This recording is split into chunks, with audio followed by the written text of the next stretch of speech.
Hi, today we're going to talk about Russian sage. Perovskia is the name. It's a really great, easy care, all summer, perennial. It will come back every year, lives for a very long time. I'm in Ohio, so everything I'm saying is based on Ohio use. It dies back during the fall, and this is kind of like the bush that you'll see. It takes full sun. Poor soil is perfect for it. You don't need to fertilize it. It's drought tolerant. I never watered mine once last year. Last year was the first year I'd planted it. But it's a really great plant. It has a pretty kind of a soft sagey gray-green.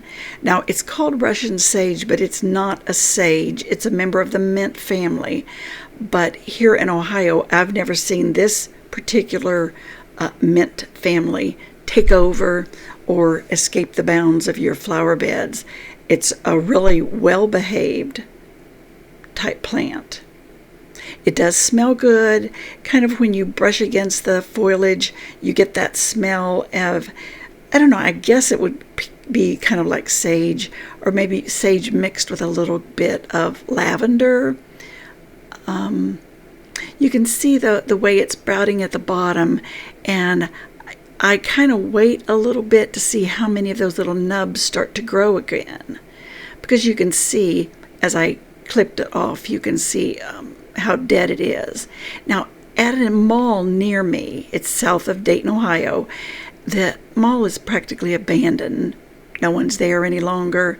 Hardly any stores are there any longer. But the flower beds are still maintained by a landscape company. They just come in there in the spring, mow it down, and you can see these all sprout up, just spread, get bigger. It's wonderful. So if it's an easy care enough for the traffic islands in a mall, you know that it's an easy plant to grow. I have never ever seen these be watered. They get the rain just like mine do at home. That's enough for them. Now, I'm sure if we had a drought situation where they weren't allowing you to water and things like that, I would, on the odd, even days that I'm allowed to water, I'd do that. Look at all these violets in the lawn. I have so many of those in the lawn.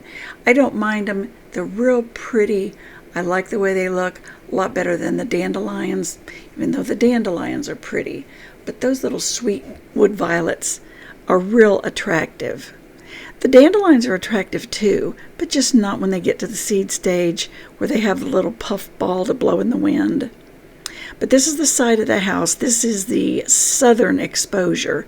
That's where all my peonies are. I have hundreds of buds coming in the peonies this year. But at the front edge of the house is where the Russian sage is.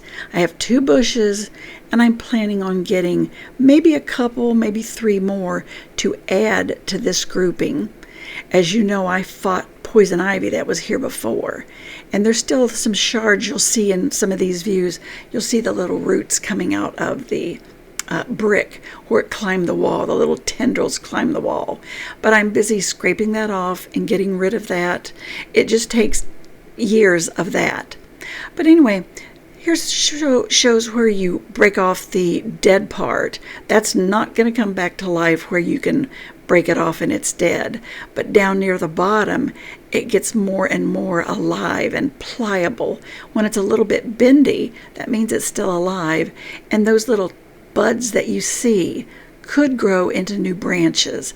So I usually leave it late so that I can see when it's going to, stop growing, and then trim it there. But this is a nice plant. It is not invasive. At least here in Ohio, I've not experienced any invasiveness. These bushes, in fact, have just stayed close to each other. I plan to try to break off some branches this year and perhaps try to just go ahead and root them into the ground and see if I can get even more bushes. I wouldn't mind, kind of a little hedgerow of that purple cloud. These are such pretty, pretty plants, airy looking, and just, I don't know, I think they go well with the color of the house. But I've never carried water to them, never dragged the hose over here. You just don't have to. In fact, if you do water them excessively, if you do fertilize them, they'll flop. The bush won't stand up and be upright and erect like it's supposed to be. It will start to flop, lay along the ground. I think they'll be nice with the peonies. They were last year.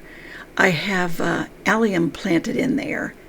I planted quite a few allium and have them to kind of be behind when the peonies are finished. These are all white peonies, even though it does look like a tinge of pink on them.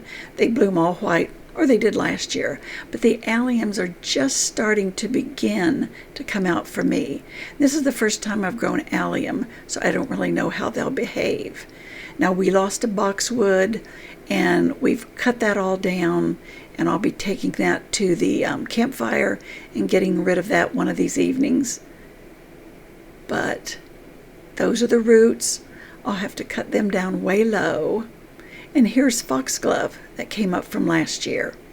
And I've got a lot more foxglove to add from winter sowing. Can't help but look at these wood violets. They're just so pretty.